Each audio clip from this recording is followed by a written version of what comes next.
Hello, my name is Justin, and today I'm going to talk about chain splits and what they might mean for Monero. Keep in mind that I am not from the Monero Research Lab. It's likely that I have overlooked at least something in creating this video, but I thought it was important just to get it out there so that there's a little bit less confusion, hopefully. And if there are a lot of issues with this video and a lot of the processes, then I'll make a note and we can remake this in the future. And together we'll just collectively create better ideas with how to handle these sort of chain splits in the future. But first, before I'm going to begin with the actual impact of these chain splits, I'm going to do a quick overview of ring signatures because these are incredibly important to understand in this actual process that we're introducing. So with ring signatures, these are important in hiding the source of funds that are being transferred with Monero. So suppose that you possess input A that you want to send to someone. We need to hide this input among several other what we call decoys on the network.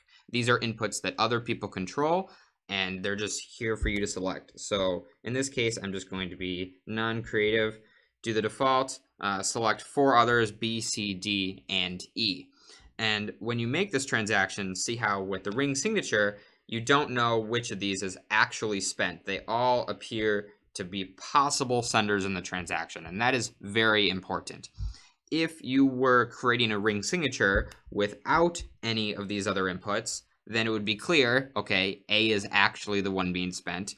Or if you choose these other inputs unconvincingly, such that people know that they're not actually possible ones to spend, then it becomes pretty easy to say, okay, A is the real one despite you choosing others because I know the other ones are kind of BS. That's basically how the ring signature works. And in the past, Monero had to address the issue here where people were revealing which one was the real one. In this case, it's a very similar scenario, but since we have mandatory ring sizes, it's instead the case that people would reveal information such that you would know to exclude some of these other inputs. And so I'll get into what the actual reason that these might be excluded and what that means for people. So suppose that you're in the fork and you're making a transaction on both forks. In this case, what you would do is you would have, your same input on both. This is like fork 1, and here's fork 2. And so here you would select B, C, D, and E. And on this fork 2, it's likely that you would select other inputs. So let's say F, G, H, and I. Okay. Now, you would create, normally this would not be an issue with Monero, but the issue here, let me put this on the other side so you can see it a little bit better, is that you would create the same, what is called the key image. Key image is what is used to prevent double spends on the Monero network, so it's essential to prevent you from spending money you don't have, right? Just basically borrow inputs and spend money you don't have the right to spend. But the issue here is since you're always spending the same output, and from these outputs, these key images are actually derived, not the other output. The other outputs don't matter. As a result, you have a case where these key images equal each other. And thus, it becomes known to everyone who's able to audit both of these networks, which in the case of, Monero and a potential fork is everyone in the entire world, for them to know that, okay, these inputs are the real ones in this transaction, and thus these are not actually the real ones. It's very clear that A is the real transaction in both of these cases because it's a shared input, and so that's a problem. That's a problem for the network. And this isn't just a problem for just this transaction. It would be nice if it only was, but this actually has resounding effects on the rest of the transactions on the network. Suppose that in the past, I sent a transaction where I have let's just choose different letters here. I choose X, Y, Z, and A in my ring signature. So I create this transaction here. Of course, I create my own key image. My own key image here that's different because it would just be from X as the real one, let's say. But we would know, okay, since A was actually spent here, it could not have been spent anywhere else. And so as a result, it can invalidate this input on my transaction that happened in the past. So assuming that A was, generated at some point in the past, any time between when the point it was generated and when it was revealed to have been spent without condition. So here, there's significant evidence that it was actually spent here. All these other previous inputs are invalidated, such as this one. They no longer matter anymore.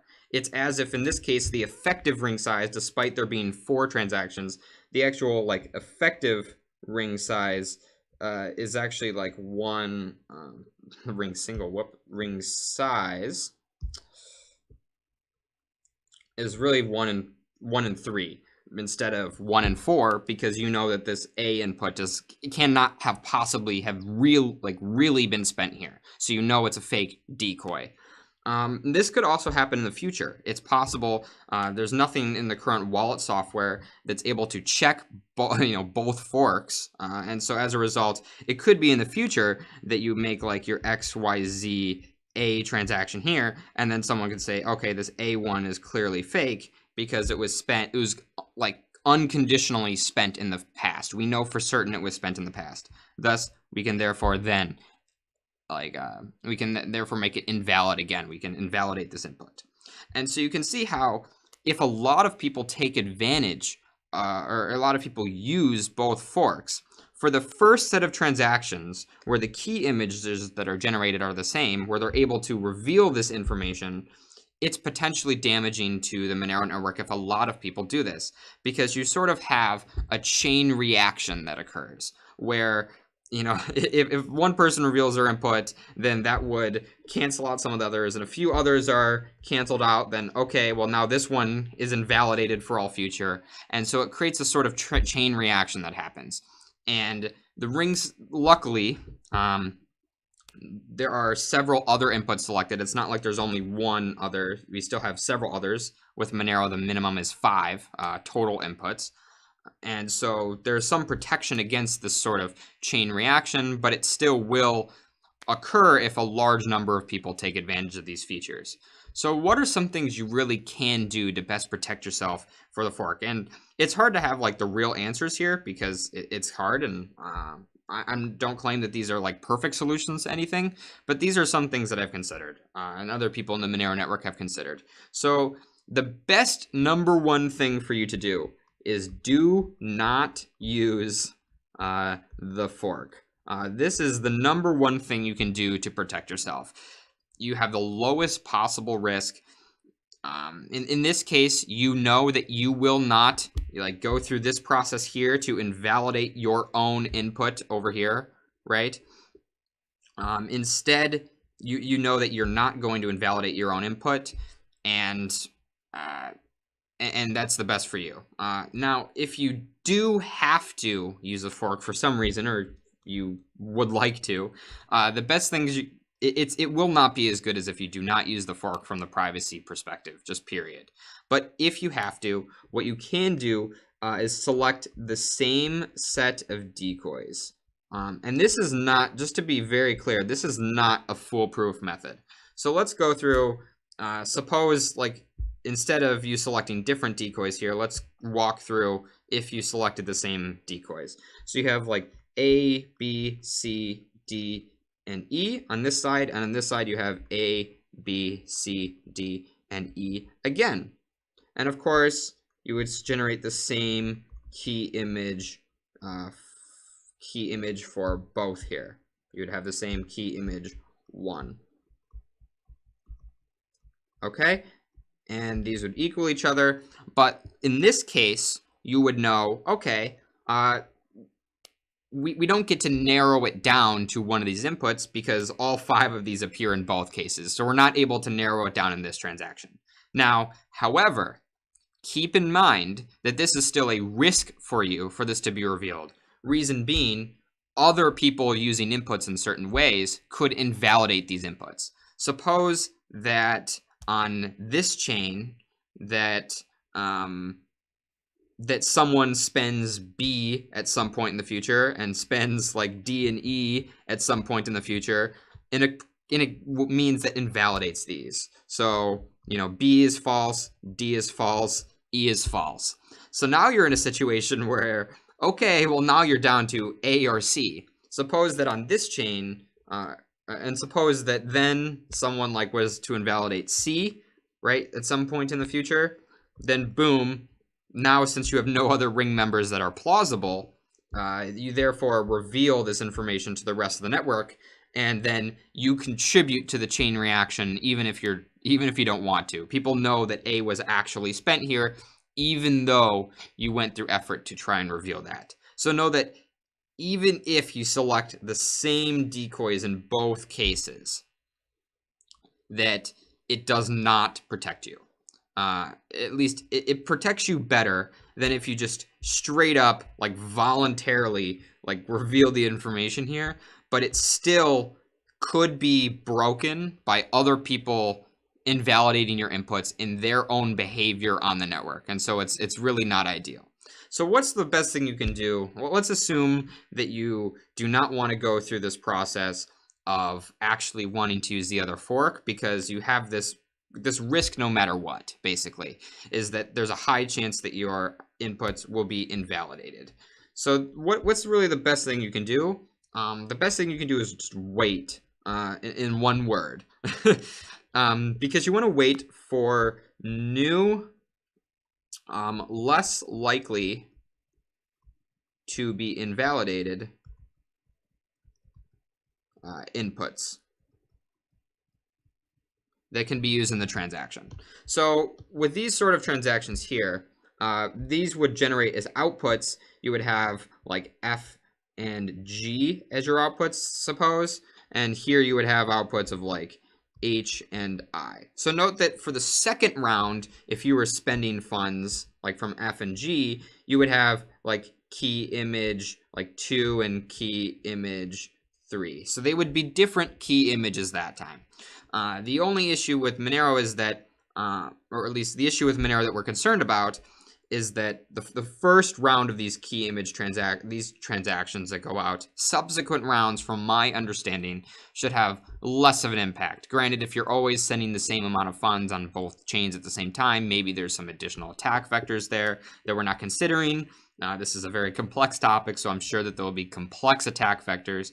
But just for the simple sake of these attack vectors, let's assume that, let's make the perhaps incorrect assumption that we're just concerned about this first one here. And if that's the case, then the best thing for you to do is just wait for there to be less likely invalidated outputs, for people to generate these new inputs that you know would not be invalidated in the future. Granted, as an outside observer, we do not know like which of these inputs, these are the inputs here, are ones that are generated like afterwards. It's hard to tell. The only way would be to know, okay, this like invalid thing happened here, and thus then you could look for the outputs, which you could do, but I would not advise, and I don't think wallet software would necessarily like include that improvement. So the best thing for you to do is just to wait. And this is how the input selection algorithm works for Monero right now. Let's suppose this is the split right here. And let's say like 1 day in the future, 2 days in the future, 3 days in the future, 1 day in the past, 2 days, 3 days. So going up until the split, the Monero network will function as normal. So I argue there'd be like no unusual risk here. Up until the split, there should be no unusual risk. You have your normal ring members. You operate normally. Now, after the split, it's very likely that people will send these invalidating input transactions. So it's likely, depending on how many people use this fork, if a large number of people use this split, this new fork, the risk is higher. If a very small number of people do, the risk is lower. And so then you need to look, okay, well, look for, 1.8 days. This is the typical turnaround that with researchers looking at Monero and also outside looking in on Monero and with Bitcoin have seen that people typically spend their Monero and Bitcoin within 1.8 days after receiving it. So assuming that we have a similar distribution for that we have a similar distribution for this fork, there should be like unusually high risk here, where there's a higher risk of your inputs being invalidated during this time, because it's likely that you would create a transaction and the ring members you would select would later be invalidated. And of course, in the future, you still have like a decreasing risk.